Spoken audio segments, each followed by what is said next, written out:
With Season 1 ending in a pretty dramatic cliffhanger, I guess it only figures that Season 2 starts off pretty much exactly where the previous season left off, with Clark rushing into a tornado to try and rescue Lana. It also seems Clark's spaceship followed him into the Twister, but before he can do anything, it's struck by lightning as the key flies out of it and it plummets to the ground. Meanwhile, Lex eventually decides to help his father after all, but unfortunately he can't stop him from being knocked out by some falling debris anyway.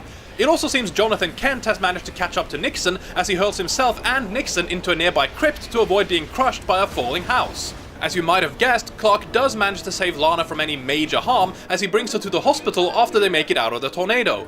Lex has also managed to bring Lionel to the hospital, but he's suffered quite a few injuries, something that eventually forces Lex to make a rather difficult decision. Time is of the essence. The spine may heal, but the damage to the optic nerve will only get worse the longer it goes untreated. So surgery is the only option? No. I recommend against this.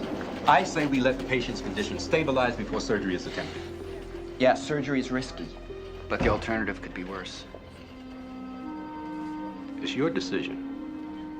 Do it. This decision will have quite a significant consequence, but we'll get to that in a bit. For now, we see that Jonathan and Nixon are stuck in the underground crypt as they have to work together to find a way out. While doing so, they still have a constant back and forth regarding Clark and Nixon's attempt to expose him. Some of this is interesting, but it's mostly what you'd expect. In the meantime, Clark, Martha, Pete, and Chloe do their best to locate Jonathan, but even after finding the site where he's located, they completely miss him as the foundation of the crypt is made of lead, meaning Clark is unable to see through it. Clark and Jonathan also discover that Lex and Nixon are seemingly working together as they catch them having a very brief phone conversation. Lex claims he previously refused Nixon's offer of information on Clark and his family, and that he just realized he might have had something to do with Jonathan's disappearance after recognizing his car in the woods. Clark is understandably skeptical, but decides to give Lex the benefit of the doubt. Lana, meanwhile, is having trouble understanding how she survived, and is struggling to make sense of something she thinks she saw, but that she knows would be impossible. The truck was caught up in the tornado, and you just... Lana does fully confront Clark about this later on, but he obviously denies any possibility of this being even remotely true. Lana seems less than convinced though, something that starts to fuel certain ongoing feelings and suspicions she has about Clark, but she doesn't press him for any further information just yet. Speaking of love interests, Chloe is also a bit upset with how Clark left her at the dance. Not that she really lets Clark know that though. Instead, she acts as though she's fine with it, considering he did it to help Lana. She even goes so far as to claim she just wants to be friends, something Clark agrees to. This all starts off a pretty serious love triangle that, if anything, can get a bit annoying. In any case, Pete eventually gets a hold of some old maps from his mother as Clark discovers the existence of the crypt Jonathan and Nixon are in. He rushes off to save them, but unfortunately the place is full of meteor rocks, causing him to collapse. Nixon sees this as an opportunity as he uses one of these rocks to kidnap Clark in order to use him as evidence of his story. Before they can get too far though, Jonathan catches up to them and starts fighting Nixon, but unfortunately Nixon ends up getting the upper hand. As he's about to kill Jonathan with some sort of steel bar though, Lex steps in and shoots him. After Jonathan thanks Lex for saving him, they agree to let bygones be bygones and start their relationship with a fresh, if somewhat uneasy, start. Back in the hospital, Lionel is awake after his operation as he's letting Lex know how everything went. It seems he's going to recover the full use of his legs, but not everything went quite that smoothly. What are you saying? I'm blind.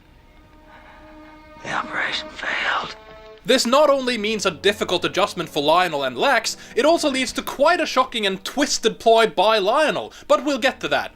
As for now, it seems everything has been dealt with and wrapped up rather nicely, except for one teensy little thing. Clark's ship is still in the cornfield. This ties directly into a future episode and will greatly affect Clark's relationship with one of his friends. Before we get into all that though, why don't we take a closer look at this season as a whole? As you may already have an inkling of, there are quite a few more overarching storylines this time around. Oh, there are still quite a few relatively standalone episodes centered around some bad guy or another, but there certainly aren't as many, and the villains aren't just a bunch of meteor freaks. Again, we still get a fair amount of antagonists, but their origins are a bit more varied than the meteors made them, and sometimes there isn't really a villain in the episode at all. There are also quite a few bad guys who are just regular, albeit villainous people, so all in all, this season is at least a lot less formulaic. Like I said, the storylines are also much more overarching here. Even when we do get a more independent episode, it usually still has an element or two that ties in with previous and or later episodes. The storylines themselves are also quite intriguing, and the fact that the show is starting to delve more into the whole mythos and background of Superman isn't exactly a bad thing. Yeah, that's right, in this season, Clark starts to uncover more and more secrets about his origins and supposed destiny. This means he'll not only have to deal with various villains now and then, but also the fallout of the various revelations about himself, his past, and his potential future. For example, there's an episode where Clark literally stumbles into a lost cave filled with ancient cave paintings. He's told by Kyla, a Native American girl who came across Clark while doing research in the caves, that the paintings apparently tell a rather familiar story. It was prophesied that Naman would fall from the skies in a rain of fire. They say that Naman will have the strength of 10 men and will be able to start fires with his eyes. Clark also discovers a recess in one of the walls that is the exact shape and size as the key to his spaceship. It also seems that the symbols on the walls are remarkably similar to the ones on the key and the spaceship. This is something that both Clark and the Luthors will become rather obsessed with over the course of the season, as they all try to figure out the mysteries of this cave. Now, if you paid attention, you might have noticed that this legend also mentions something about this Naman being able to shoot fire from his eyes. You might think this means it can't be Clark after all, but you'd be wrong. As with the previous season, Clark is still developing his abilities, and in this one he develops, you guessed it, heat vision. In one of the weaker episodes of the season, titled Heat, it seems Smallville is going through a bit of a heat wave. The weather isn't the only thing hotting up though, as it seems Smallville High has a new biology teacher. Good morning, I'm Miss Adkins. I'll be your new biology teacher on health and human development. Now, while it is quite a stretch that any school would have a damn cover girl as a biology teacher, let alone that they would let her dress quite this provocatively, I guess this does at least make it pretty believable that all the guys here would be perving pretty hard. What is a bit more questionable though, is how much of a massive creep Clark is about this whole thing. Seriously, it's one thing to awkwardly stare at this lingerie model for a bit when she first walks in, but it's pretty bad when you keep openly gawking at her in the most obvious and pervy way possible. Even when she catches you staring and directs your eyes to the film she's put on, you still don't stop. You just keep staring until you have what I can only call a premature eye ejaculation.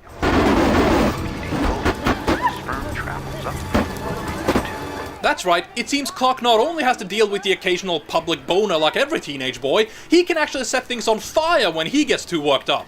I'm not even kidding when I say this. Clark and his father work out that this heat vision is definitely triggered by hormones, meaning his sex is literally on fire.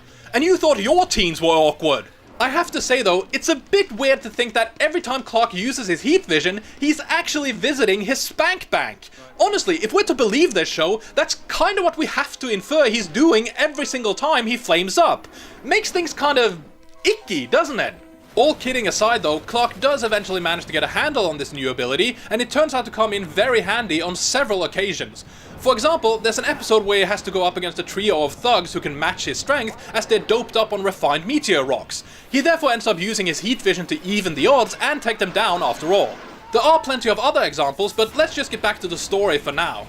As I mentioned, Clark's ship ends up in a cornfield after the events of the first episode. In the episode Duplicity, Pete comes across a van that's been forced off the road, and as he's checking on the driver, he actually finds this spaceship. After showing Clark his discovery, they agree to take the ship to Pete's tool shed, even though Clark attempts to convince Pete otherwise. He also talks him out of revealing the ship to anyone else, claiming that they have to confirm exactly what it is first in order to avoid ridicule. Unfortunately, Pete isn't the only one who knows about the ship, as a meteorologist named Dr. Stephen Hamilton was at the scene of the van crash as well. Hamilton actually made an appearance in season 1 as well, as Lex hired him to research the meteor rocks, which among other things resulted in him finding the spaceship key in the field where Clark landed. Either way, this Hamilton has become rather obsessed with the meteor rocks and the key to Clark's spaceship. He's also contracted a similar disease to the one Earl Jenkins had in season 1, causing him to have severe spasms in his hand. This has apparently caused him to become rather violent and erratic. That considered, it's not that surprising that Lex decides to fire him, after which Hamilton causes the aforementioned van accident by driving rather recklessly. While he initially drives off in a panic, he apparently returns to the crash site later, where he discovers the impression made by the spaceship, eventually leading him to discover that Pete took the craft to his house. While Hamilton is making this discovery, Clark reveals what has happened to his parents. He wants to tell Pete the truth, but is convinced otherwise as Jonathan goes with him to steal back the ship. Unfortunately, it seems Hamilton beat them to it as the ship is gone by the time they get to Pete's tool shed. Even more unfortunately, Pete sees them driving away, making him think they took the ship. When Pete confronts him about this the next day, Clark initially claims he doesn't know anything, but Pete doesn't believe him and drives off in anger. Before he gets very far though, Clark makes a pretty big and life-altering decision.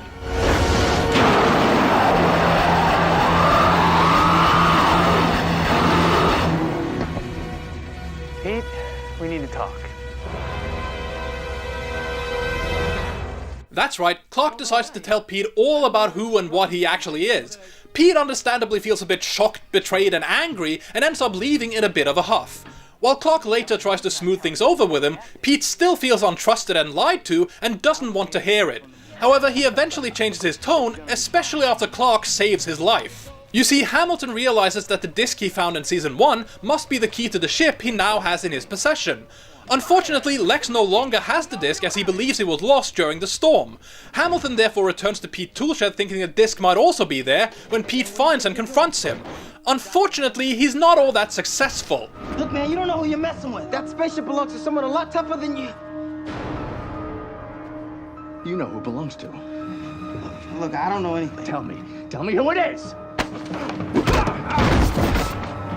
After kidnapping Pete, Hamilton starts threatening him, but Pete doesn't reveal anything. As such, Hamilton gets out a syringe filled with some sort of meteor rock concoction that he claims will give Pete an even more severe illness than the one he has. Luckily, Clark blasts through the walls just in time to save him, as Hamilton accidentally dies in the ensuing ruckus. This all kinda refreshes Pete and Clark's relationship, as they now have an even closer connection that most definitely comes into play over the coming episodes and seasons.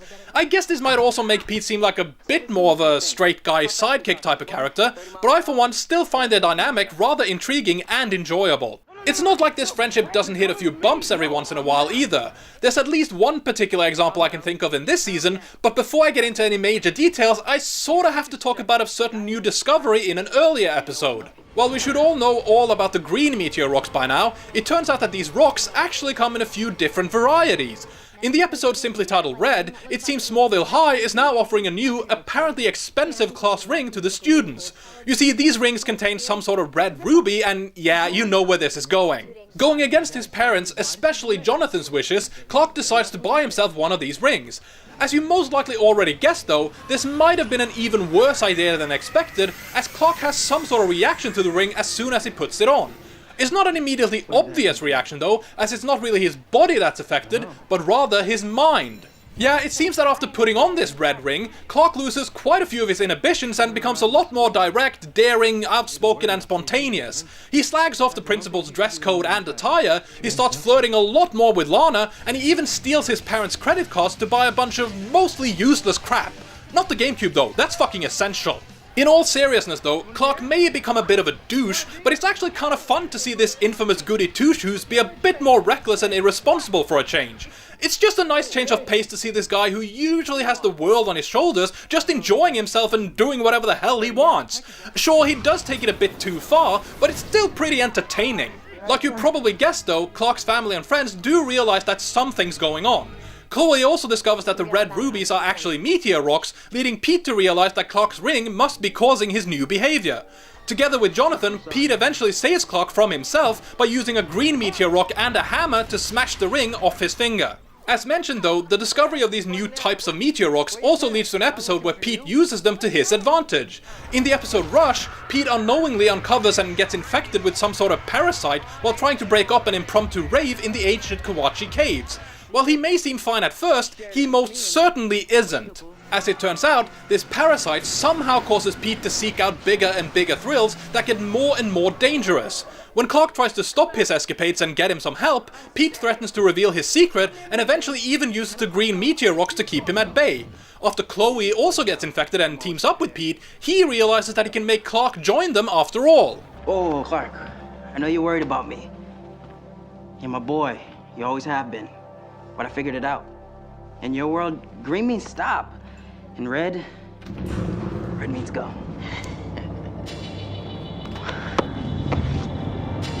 Huh?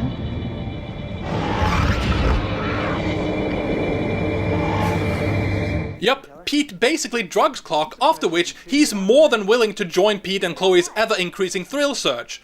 After a few escapades, including revealing his powers to Chloe and having a bit of a makeout session with her in front of Lana, Clark eventually loses the Red Rock and saves Pete and Chloe, and luckily, she doesn't remember anything that happened while she was infected. This is really the first example we got of how Pete is generally speaking a very good and loyal friend, but under the right circumstances, he could end up betraying and or taking advantage of Clark and his powers. We would eventually get a few more examples of this as their relationship does end up hitting a few bumps, but you'll see what I'm on about soon enough. For now though, I think it would probably be a good idea to talk a bit about the Luther side of things in this season. As mentioned, Lionel ends up losing his sight in the first episode, which leads to him making quite a few adjustments in his life. For example, he eventually starts looking for a new personal assistant and ends up hiring none other than Martha Kent, Clark's mother. Yeah, as it turns out, Martha has a bit of a background in business, but she never really got to use her education that much. Although she's not exactly confident that working for Lionel is the best idea in the world, and Jonathan is certain that it isn't, she ends up taking the job as she's wanted to go back to work for quite a while. As it turns out though, this does end up causing a few issues. Oh, things don't immediately go to pots, but it doesn't take that long before Martha's new job begins putting a bit of a strain on her and Jonathan's relationship. It even leads to Jonathan getting locked up as he gets accused of having shot Lionel. You heard right. In the episode titled Suspect, Lionel gets gunned down by an unknown assailant. As Jonathan is found passed out in his truck on a nearby road holding a gun and a bottle of tequila, he is immediately arrested and believed to be behind this attempted murder. While no one, least of all Clark, can believe Jonathan is guilty, the evidence is not in his favor. He apparently had a heated argument with Lionel regarding a watch he gave Martha, and Jonathan's truck was seen leaving the mansion shortly after the shooting.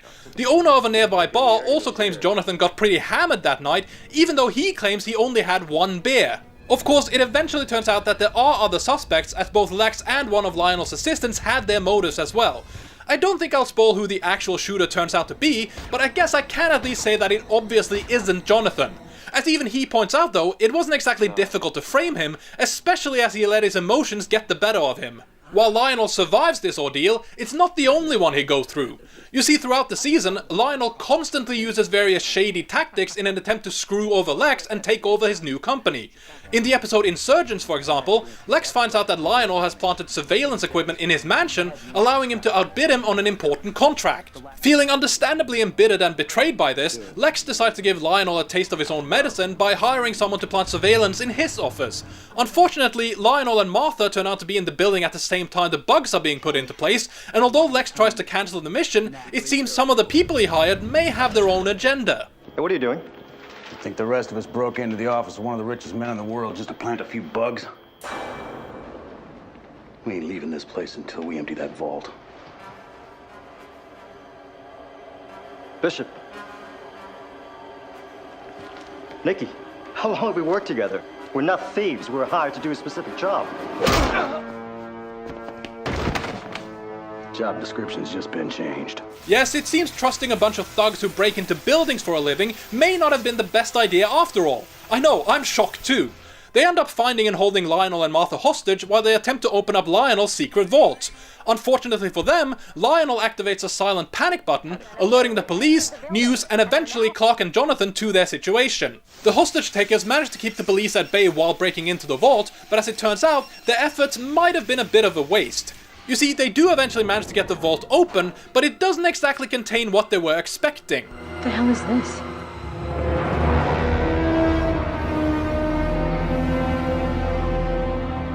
That's right, it seems Lionel has been collecting and refining meteor rocks. He has also somehow managed to recover the spaceship key, and as Martha discovers, he also has some sort of confidential file pertaining to Clark. It's not exactly clear what all of this means yet, but it's pretty obvious that it has something to do with Lionel's obsession with the caves Clark discovered. You see, yet another storyline of this season has to do with Lionel becoming rather obsessed with the Kawachi Caves. After Hamilton approaches him for funding, he shows Lionel the spaceship, but as he's blind, he can't know for sure that Hamilton's being entirely truthful. He certainly finds him rather convincing though, so he decides to uncover the secrets of the caves for himself. This all leads to Lionel eventually taking over conservatorship of the case from Lex using some trademark shady practices, and of course, it means he starts researching and refining the meteor rocks for some less than ethical or safe experiments. One such experiment involves human cloning. In the episode Accelerate, Lana is visited by what at first seems to be the ghost of Emily, a childhood friend of hers that drowned when she was 10. Things obviously don't turn out to be quite that straightforward though, as this creepy girl is apparently not a ghost, but a clone. It seems this girl was the daughter of one of Lionel Luthor's employees. When she drowned, Lionel somehow found a way to use the meteor rocks to clone her and implant her with the real Emily's memories, or at least make her believe that they are the same person. Unfortunately, this cloning process had a few side effects, one of which is that this girl can move faster than the eye can detect. Yeah, as Clark discovers, this girl doesn't just appear and disappear out of thin air, she simply moves really, really fast. This is really a rather minor side effect though, as she's apparently also incapable of differentiating right from wrong. In fact, she ends up trying to kill her father after he refuses to let her see Lana anymore, and she also tries to kill Lana as she blames her for the real Emily's death. While this eventually gets sorted out, it's far from clear exactly how or why Lionel did all of this. It seems like he might be trying to create some sort of ultimate soldier or something, but it's not made clear at all what his reasoning or objective really is. Sure, this is an early season, and I guess they're just trying to showcase Lionel's villainous nature and all, but it's still pretty confusing. There is at least one more episode that also showcases just how despicable and twisted Lionel can be. It's called Prodigal, and as the title suggests, it involves the return of Lionel's other and illegitimate son, Lucas. It seems Lionel once had an affair that resulted in a child, but not wanting to cause a scandal, Lionel paid off his mistress and forced her to place the child up for adoption. After learning all of this in an earlier episode, Lex began searching for his long-lost half-brother and eventually finds him scamming some Asian gang members in an underground poker game in Edge City. Rescuing Lucas after he gets caught cheating, Lex brings him home to Lionel, who seems surprised and thrilled, but unfortunately for Lex, this all turns out to be an act. Yup, it seems Lionel knew exactly where Lucas was all along, he just decided to keep him at arm's length. After Lex learned of Lucas's existence, Lionel realized he'd start looking for him and decided to use Lucas to manipulate and scam Lex out of his money and inheritance. Basically, Lionel tracked down Lucas first and promised him a pretty hefty sum if he'd help him defeat Lex. He then made sure Lex found him, knowing he would try to use Lucas's Luthor Corp shares to buy out Lionel. As Lucas already made a deal with Lionel though, Lex instead ends up getting thrown out of his mansion as Lionel took over all of his assets when he bought up LexCorp. Things don't end there though, as Lucas realizes he's actually entitled to a lot more money than what Lionel is offering in exchange for his shares. It also seems he has Lionel at quite the disadvantage, as Lucas makes a rather shocking discovery about him. What the hell are you doing? You could have killed me. We both know you saw that ball coming. When a blind man pours a drink, he holds his finger on the inside of the rim so he can feel when the glass is full. Yesterday, you didn't do that. And just now, you couldn't hide your reaction to my lack of signature.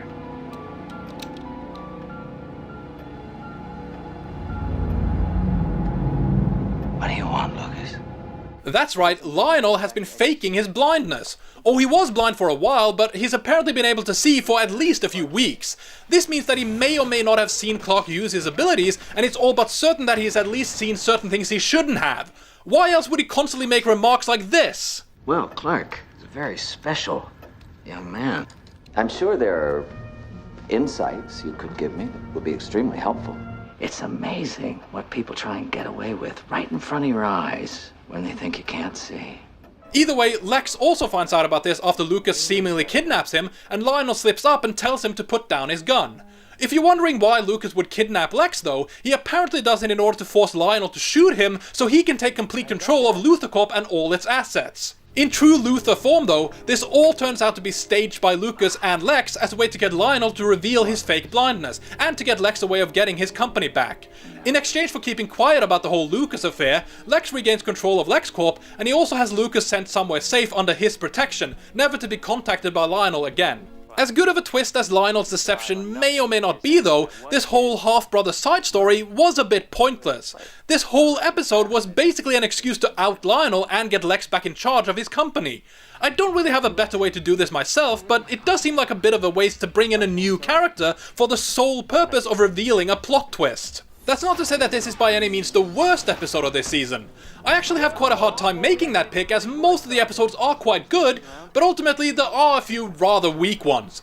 I already mentioned Heat, which is basically just an excuse to introduce Clark's heat vision, and I don't particularly like Rush either, but for me, the worst one has to be Redux. Basically, Redux tells the story of a youth-sucking cheerleader.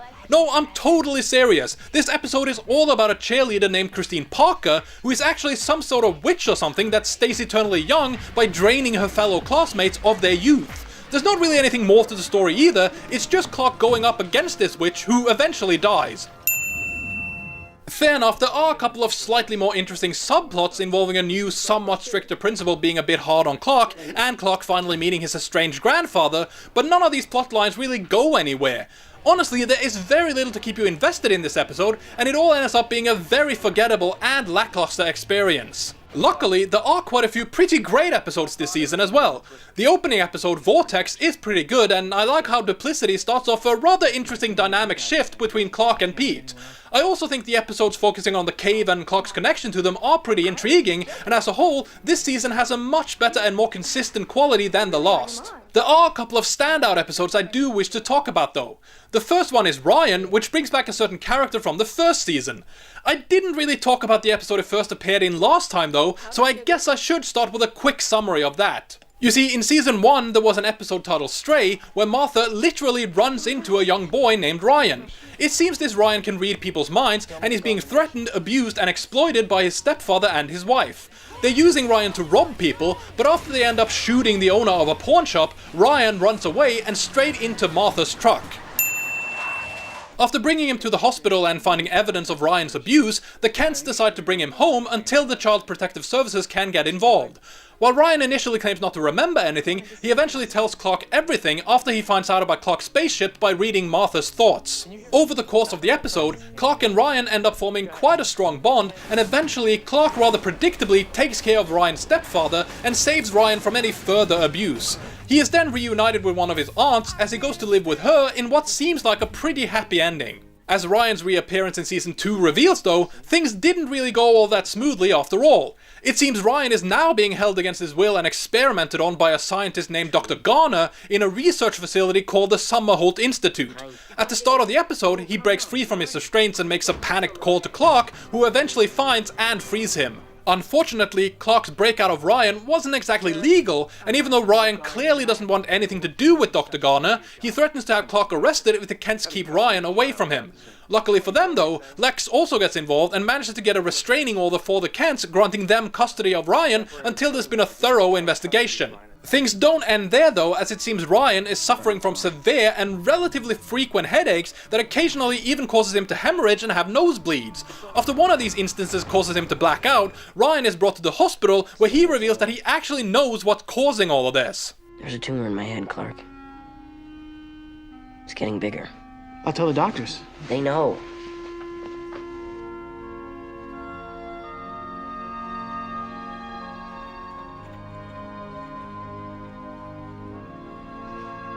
I'm dying, Clark.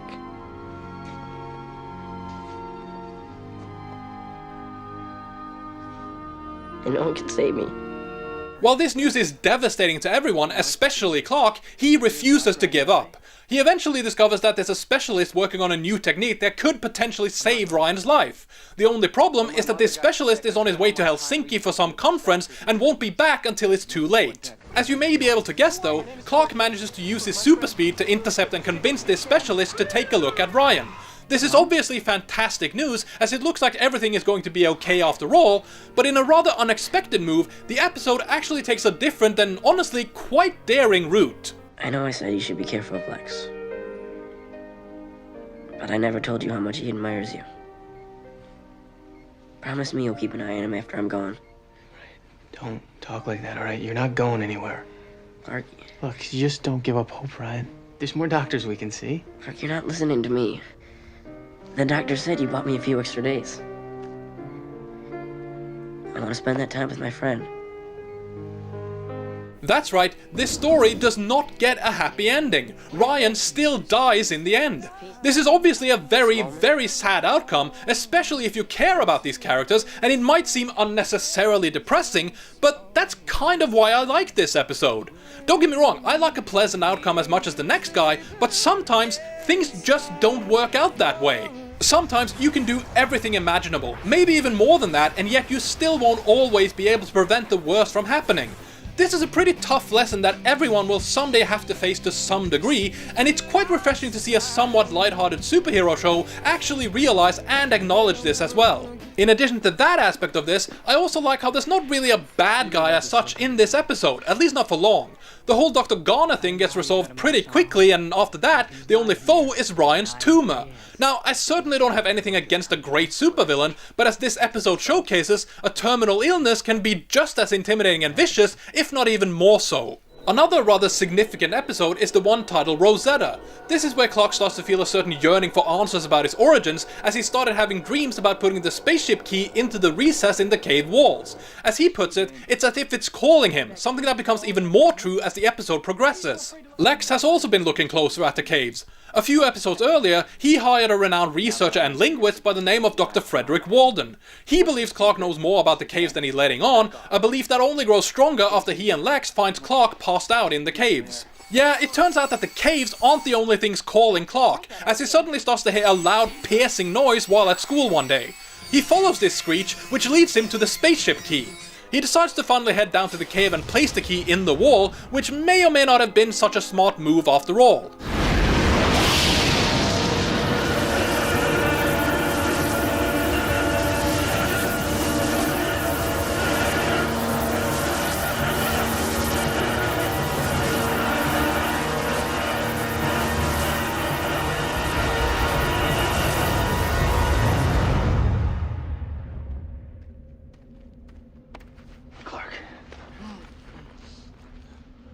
Are you okay? While it's certainly not clear exactly what happened yet, I guess it's at least fortunate for Clark that Lex and Dr. Walden only found him after his ordeal and not during. They're understandably a bit confused about why Clark was unconscious though, but he manages to convince them that he's alright. This is only the beginning of something much bigger though, as Clark later has some sort of uncontrollable spasm with his heat vision and ends up burning a very distinct symbol onto the side of the Kent's barn. Clark then tells his parents about what happened in the cave and reveals that this symbol apparently means hope. That's right, it seems that the cave beam actually downloaded Clark with the alien language, as he's now able to read and write it. Strangely though, it seems he's not the only one, as he receives an email shortly thereafter from someone who claims to have a few more answers for him. Who exactly is this mysterious and apparently knowledgeable stranger? Dr. Virgil Swan. He was a high-tech Howard Hughes 30 years ago. He graduated from MIT when he was 19. He had his doctorate in math and applied physics. Then he started his own company, Swan Communications, which quickly rose to international acclaim in the 1970s as the world's largest producer of satellites. Sounds like a remarkable guy. He was until he pulled a J.D. Salinger, sold his company, and put his millions toward charitable foundations. Rumor has it he devoted himself to searching for signs of intelligent life in the universe. Yup, this guy is apparently some brilliant, if rather reclusive scientist, but if you paid attention, you might also have noticed something else about him. He's played by none other than Christopher Reeve.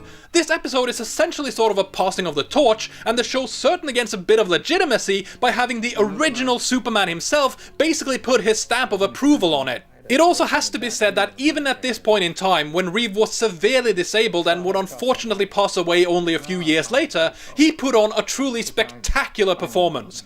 Okay, so he's not really on screen for that long, but he turns every second into some of the most mesmerizing and memorable acting you'll ever see. Honestly, this man was truly remarkable. This guy wasn't just a terrific actor though, he was also a bit of an activist and the founder of the Christopher Reeve Foundation, a charitable organization working to further research and conquer paralysis. The reason I'm mentioning this is because this episode actually ends with a very charming spot asking viewers to help fund this good cause. Please help us conquer paralysis. Call the Christopher Reeve Paralysis Foundation at 1-800-225-0292. Or visit the CRPF website at christopherreeve.org. Thank you. Thank you. Oh, no, thank you very much. Thank you. Please call. Now, I'm not sure if that phone number is still valid, but the website certainly is. This is a very good cause, and from what I can tell, this foundation does some excellent work, so feel free to check them out and make whatever contribution you can if you're so inclined. With that out of the way, I guess I should also talk a bit about exactly what Reeves' character in this episode does.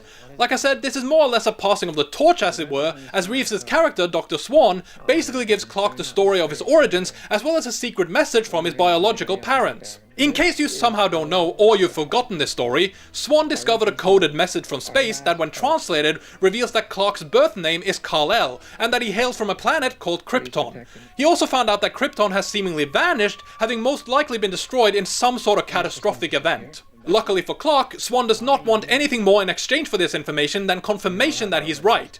He has no intention of exposing Clark or exploiting him, he just wanted to meet him and know for certain that his findings were accurate. He unfortunately has not found any other messages like these though, indicating that Clark is indeed the sole survivor of Krypton. Though Clark still has more questions about why he was sent to Earth and what his destiny might hold, Swan can't offer him any more answers. He does have a final piece of advice for him though, which could almost be interpreted as a message about how to move forward with the show as well. You won't find the answers by looking to the stars. It's a journey you'll have to take by looking inside yourself. You must write your own destiny. Kal-El. In any case, I should probably go over the final episode as well, but before I do, I feel the need to cover one more overarching storyline. You see, this season also introduces us to a character by the name of Dr. Helen Bryce. She's a new doctor at Smallville Medical Center, and she eventually becomes Lex's girlfriend. In fact, they end up getting engaged, but that's not Helen's only role. In the episode Fever, Martha gets infected with some sort of spore after she digs up the dirt in the storm cellar. Why was she doing this? Well, she was apparently trying to hide the spaceship key she obtained after the whole hostage ordeal in Lionel's office. After she collapses in the kitchen and is brought to the hospital, it seems this key isn't the only thing she's been keeping a secret. I've sent her blood samples to Metropolis for further testing. But I have to be honest with you, I'm concerned. For both Martha and the health of her baby. Baby. That's right, baby. Even though Martha is supposed to be barren, she's apparently been pregnant for the last few weeks.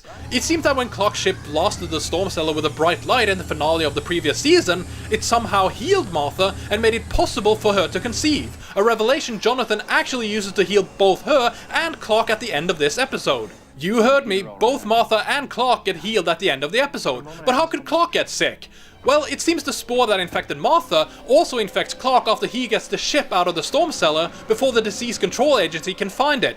Not wanting Clark to get exposed, Jonathan calls Helen Bryce for help, which leads us to why I mentioned her earlier. While examining Clark after he collapses, Helen is about to take a blood sample from him, but that's not possible, right? Wrong. As it happens, the spores have apparently weakened Clark's bulletproof skin, allowing Helen to draw his blood without any problems.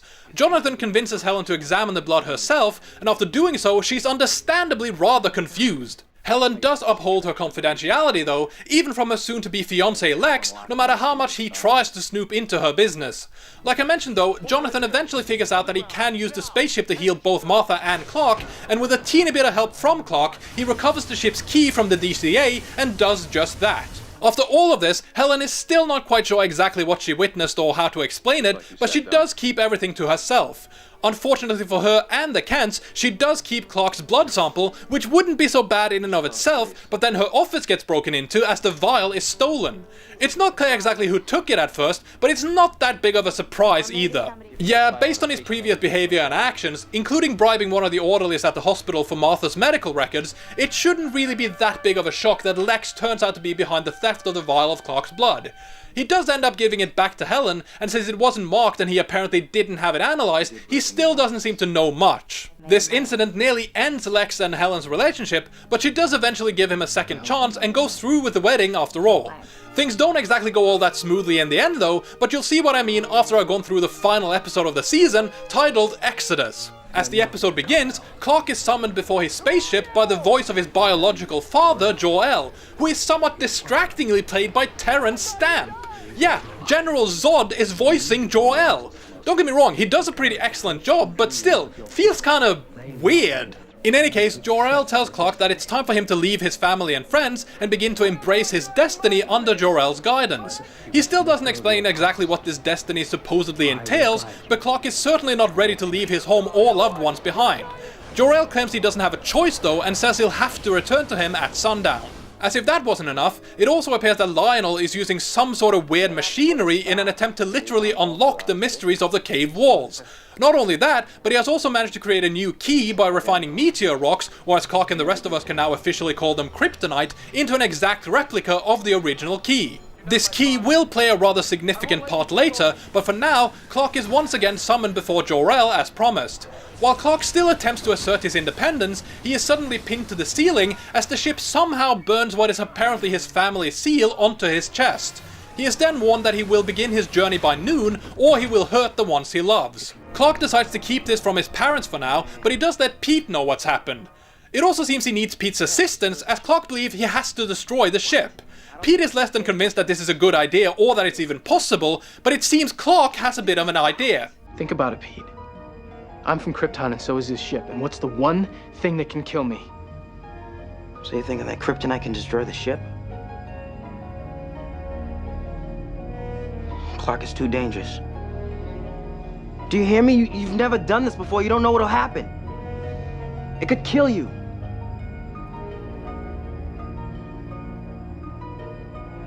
Besides, where are we gonna get a kryptonite key? Well, as it happens, Clark knows exactly where to get such a thing, doesn't he? It is under rather heavy guard though, so Clark convinces Pete to distract Lionel, allowing him to swoosh in and swipe the key undetected. While all of this is going on, Lex and Helen are preparing for their wedding, which Clark and Lana, who by the way are now dating, are supposed to go to together. In fact, Clark is actually Lex's best man, so when Lana shows up without him, Jonathan and Martha decide to go check on him as they tell Lex to start the wedding without them. Back at the Kent farm, Clark is putting his plan into action as he breaks open the container for the kryptonite key and places it in the spaceship, while battling through what actually looks to be an extremely painful reaction. Seriously, this is genuinely hard to look at least for me. The kryptonite key does seem to damage the ship though, but maybe a little too much. Not only does it start creaking and crumbling like a rusty barn door, it also ends up exploding and releasing a massive shockwave of some sort. This would be bad enough in itself, but Jonathan and Martha also get caught in the blast, as Martha ends up badly injured, which is very bad news for her baby. Doctor, how is my wife? She has a mild concussion, but she'll be fine. And how is our baby? I'm sorry. This is all rather devastating news, and Clark ends up blaming himself for all of it. Thinking that he has to get away from everyone to avoid anything like this happening again, he goes searching for and eventually finds a red kryptonite ring. He then gets ready to leave town, and although Lana tries to stop him, he puts on the ring and rides off on his father's motorcycle. Meanwhile, Lex and Helen have boarded the Luthor jet and are on their way to their honeymoon. After enjoying some champagne though, Lex apparently passes out as he wakes up to discover that Helen and the pilot are both gone and that the plane is about to crash. The episode and season then end with Clark riding towards Metropolis with Jor-El's voice still echoing in his mind. You will obey me, Kal-El.